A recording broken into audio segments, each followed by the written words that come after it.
We go, WNBA's officials expose blatantly cheating for A'ja Wilson. I mean, this is blatant cheating. Breanna Stewart pissed off about it after the game, and she was had to speak to the media. This is nasty. The atmosphere inside the packed arena was already electric, suffocating, and dripping with raw hostility long before the final whistle blew. Nobody was truly prepared for the catastrophic explosion about to rock the entire sports world. The Indiana Fever and the Las Vegas Aces were locked in a physical war. It felt less like a basketball game and more like a high-stakes battle for the absolute soul of the WNBA. With time expiring, Caitlin Clark had driven her team back from the brink of defeat. She orchestrated a masterclass that had the defending champions reeling on their heels. Just as the crowd braced for an iconic, game-deciding possession, the referees stepped in. They executed a sequence of calls so glaringly biased and blatantly corrupt that it left players in tears.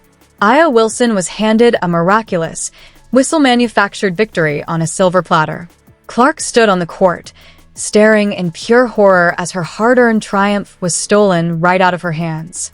Social media is currently melting down, players are threatening boycotts, and the league is desperately scrambling to contain a nuclear-level scandal that threatens to shatter the WNBA's credibility forever. To fully comprehend the sheer magnitude of this devastating explosion, you have to look back at the simmering bitterness that has been quietly poisoning the league for months. From the exact moment Caitlin Clark entered the professional ranks, an undeniable tectonic shift ripped through the established WNBA hierarchy. The media frenzy, the record-breaking television ratings, and the unprecedented sellout crowds all centered around the young phenom. But behind closed doors, a dark, toxic envy began to fester among the veteran royalty who had carried the league for years. At the absolute center of this quiet war stood A'ja Wilson, the undisputed face of the established era, a multi-time MVP whose authority had never been questioned until now. Wilson had poured her heart, soul, and blood into building this league from the ground up, dominating every stat line and earning every single accolade through sheer grit. Yet, virtually overnight, the national spotlight violently shifted away from her crown. Every commercial, every national broadcast, and every viral highlight seemed to celebrate Clark, while veterans felt systematically shoved into the shadows. The locker room tension wasn't just palpable, it was downright suffocating. Whispers began circulating among league executives about protecting the veteran legacy at all costs, ensuring that the old guard would not be humiliated by a generational newcomer. Indiana Fever head coach Stephanie White had privately expressed deep concerns for weeks, warning her coaching staff that officiating crews were treating Clark with a harsh, double-standard physicality that no other superstar had to endure. Opposing defenses were allowed to grab, hold, and scratch Clark without a single whistle, while Wilson seemed to draw fouls just by breathing on the court. Meanwhile, Clark carried the crushing weight of an entire sport on her young shoulders, constantly forced to walk a delicate tightrope between immense public expectation and intense internal hostility. Teammates like Kelsey Mitchell and Aaliyah Boston saw the psychological toll up close. They watched Clark absorb hit after hit, both physically on the floor and emotionally in the press, while maintaining a quiet, stoic dignity. This matchup in Las Vegas was supposed to be the ultimate proving ground, the definitive moment where raw generational talent met established championship dominance in a clean, fair battle. The emotional history between these two powerhouses had reached a critical boiling point, filled with unspoken rivalries, intense personal pride, and a deep-seated desperate urge to claim total dominance over the league's future. The stage was set for an epic, historic clash, but nobody could have predicted the treacherous, scandalous orchestrations taking place quietly behind the scenes. The game lived up to every ounce of its insane hype, exploding into an all-out physical war from the opening tip. Indiana and Las Vegas traded brutal blows, with the crowd roaring in a deafening frenzy. Caitlin Clark was executing an absolute masterpiece on the floor, dicing up the Aces' elite defense with laser-focused precision. She poured in deep three-pointers and threaded impossible passes to Aaliyah Boston, refusing to let the Fever back down. On the other end, A'ja Wilson responded with pure dominant force, fighting in the paint and keeping the aces clinging to a razor-thin advantage. The physical intensity reached a dangerous high, with bodies hitting the floor on nearly every single possession. With less than 30 seconds remaining in the fourth quarter, the Fever trailed by just a single point. The arena was suffocating under the weight of the tension as Clark took control of the ball at the top of the key. She executed a brilliant crossover, blew past her defender, and drove hard toward the rim. Wilson rotated over, jumping straight into Clark's path and making heavy, clear physical contact that sent Clark crashing violently to the hardwood. The whistle finally blew, and the entire stadium held its breath, expecting 2 routine free throws for Clark to take the lead. But then, the first unbelievable, soul-crushing twist struck like lightning. The head referee stepped to center court and blew his whistle again, signaling an offensive charging foul on Caitlin Clark. The Indiana bench erupted in absolute outrage, and Stephanie White had to be restrained by her assistants as she screamed at the officials. Replays shown on the massive arena screen clearly showed Wilson moving her feet late and leaning directly into Clark's upper body before the collision. It was an unmistakable defensive foul, a textbook call that any middle school referee would make without hesitation. Yet, the officiating crew refused to even look at the official monitor, casually dismissing the Fever's desperate pleas for a critical review. Clark sat on the hardwood in total shock, her hands pressed against her head as she stared at the referees in utter disbelief. The call gave the ball right back to Las Vegas, effectively stripping Indiana of a game-winning opportunity in the most outrageous manner possible. But what happened next during the immediate timeout sent the chaos into an even darker, more sinister territory. Courtside microphones picked up a tense exchange near the scorer's table between the crew chief and a senior league representative. The representative was overheard telling the referee to keep the game tight and make sure the veteran leaders were protected at all costs. The audio clip instantly spread like wildfire across social media platforms, triggering an immediate, violent wave of panic throughout the entire basketball universe. The fix wasn't just suspected anymore. It was being broadcast live to millions of horrified fans around the globe. The arena was on the brink of a full-scale riot as the clock ticked down to its final agonizing seconds. Despite the corrupt call, Indiana forced a quick turnover, giving Clark one last desperate chance to tie the game. She sprinted down the court, pulled up from way behind the arc, and launched a deep arc-ing shot just as the final buzzer sounded. The ball rattled off the back rim, bouncing wildly near the baseline. Aya Wilson lunged for the rebound, lost her balance, and visibly swiped the ball directly out of bounds with her own hand as time completely ran out. It was a clear, unambiguous out-of-bounds play that should have given Indiana one final baseline possession with a fraction of a second remaining.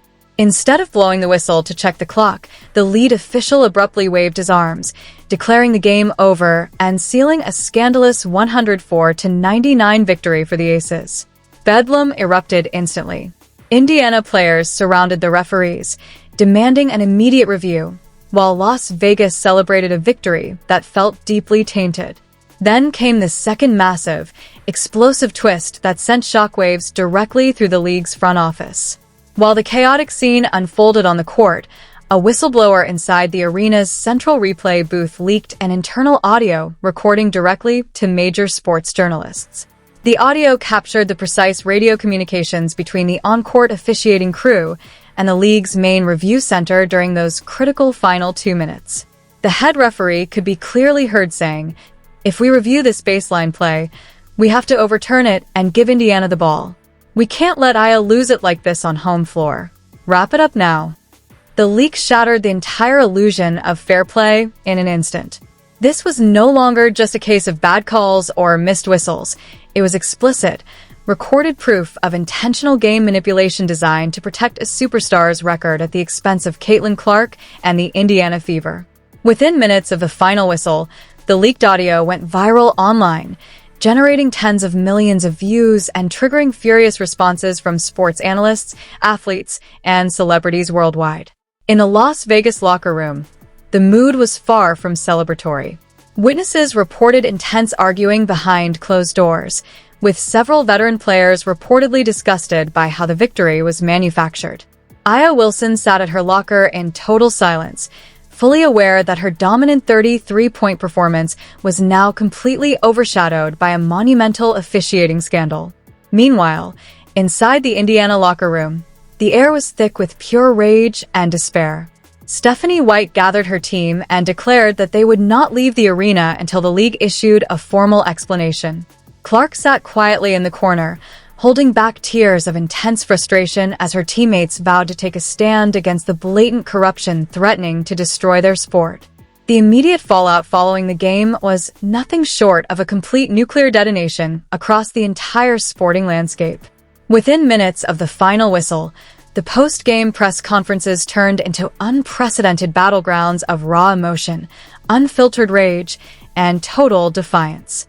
Stephanie White took the microphone first, refusing to answer standard tactical questions and instead launching into a fiery, historic tirade against the league's front office.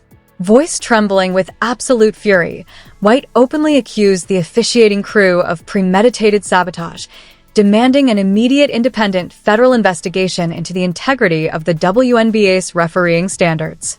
Caitlin Clark walked into the media room shortly after, her face pale and eyes heavy with the emotional toll of the night's cruel injustice.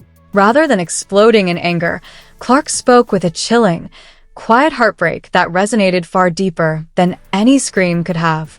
She openly questioned whether a young player could ever receive a fair shake in a system seemingly designed to protect historical narratives over raw truth. On the other side, the Las Vegas press room was choked with unbearable awkwardness and defensive tension.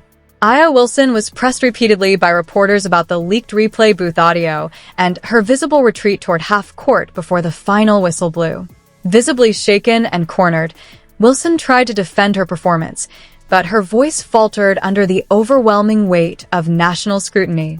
The victory felt completely hollow, stripped of all honor and replaced by an indelible stain of suspicion. Across social media, the backlash erupted into a terrifying, uncontrollable firestorm. Hashtags demanding the immediate firing of the officiating crew and the impeachment of league executives trended worldwide, outstripping major global news stories. Prominent sports commentators, NBA superstars, and high-profile celebrities publicly condemned the game's outcome, calling it one of the single most embarrassing displays of corruption in modern sports history. Die-hard fans flooded the league's official headquarters with thousands of angry calls and emails, threatening a mass cancellation of season tickets and league passes. Inside the player union, a massive rift violently split the athletes down the middle. Veteran stars felt compelled to defend Wilson's legacy against the relentless wave of public hostility, while younger players rallied fiercely behind Clark, declaring that silence meant complicity in a rigged system. Emergency virtual meetings were called late into the night, with several teams openly discussing the possibility of refusing to take the floor for their next scheduled games unless the league held their referees fully accountable. The WNBA was rapidly unraveling from the inside out, caught in a desperate tailspin where trust had been completely obliterated and no amount of public relations spin could repair the shattered hearts of millions watching the tragedy unfold. Just as WNBA Commissioner Kathy Engelbert prepared to host an emergency midnight press conference to contain the escalating firestorm, a third and far more dangerous leak detonated through the sports world. An anonymous whistleblower within the league's high-level executive committee released a series of encrypted text messages sent directly between senior WNBA officials and the lead referee just hours before tip-off. The messages did not just reveal casual bias. They laid out a deliberate, calculated directive to ensure the Indiana Fever did not leave Las Vegas with a victory. The rationale behind the directive was staggering. Executives feared that an Indiana win, led by Caitlin Clark, would completely derail the long-term marketing narratives built around the veteran championship core right before lucrative international television rights were set to be finalized. The revelation turned a scandalous officiating mistake into an existential crisis of full-blown corporate corruption. As news of the leaked text messages spread like wildfire, the Indiana Fever locker room became the epicenter of an unprecedented player rebellion. Caitlin Clark, flanked by veteran teammates Kelsey Mitchell and Aaliyah Boston, made a monumental decision that sent immediate shockwaves through the entire professional sports ecosystem. Refusing to be silent pawns in a compromised system, the Fever roster unanimously voted to forfeit their upcoming national broadcast game against the Chicago Sky unless the league took drastic action. The protest threatened to trigger a cascading domino effect, with players from multiple rival teams, including members of the Las Vegas Aces, expressing solidarity behind closed doors. The entire WNBA was now standing on the precipice of a complete, historic shutdown, paralyzed by the realization that its competitive integrity had been systematically compromised for financial gain. Then came the ultimate cliffhanger that left the entire basketball community gasping for air. At 2 a.m., an official joint statement was leaked from an emergency meeting of the WNBA Players Association Executive Board. The statement revealed that 3 major superstar players had formally submitted a legal petition demanding an independent federal audit of the league's front office operations, threatening a full league-wide strike if their demands were not met within 24 hours. Attached to the bottom of the petition was an encrypted audio file labeled Exhibit A, a recording containing a conversation between an unnamed league official and an active WNBA superstar, discussing the exact terms of game manipulation. The file remained password protected, set to unlock publicly at noon the following day. The sports world now hangs in absolute suspense, waiting to see whose voice is on that recording, which careers will be instantly destroyed, and whether the WNBA as we know it can survive the brutal truth about to be unleashed. This is without a doubt the most disastrous, game-changing scandal in WNBA history. The integrity of the entire league is hanging by a razor-thin thread, and the truth is finally spilling out into the light. Now, I need to hear from you, buddy. Do you believe the refs intentionally stole this game from Caitlin Clark to protect Aya Wilson's legacy? Or is the entire league hierarchy operating a rigged system behind closed doors? And what happens if that password-protected audio file drops tomorrow afternoon? Which superstar's career is getting completely wiped out? Sound off with your absolute strongest thoughts in the comments below right now. If you want the raw, unfiltered truth that mainstream media is way too scared to report, smash that like button, subscribe to the channel, and hit every notification bell. We are not backing down, and we will break down every single shocking update the second it drops. See you in the next one.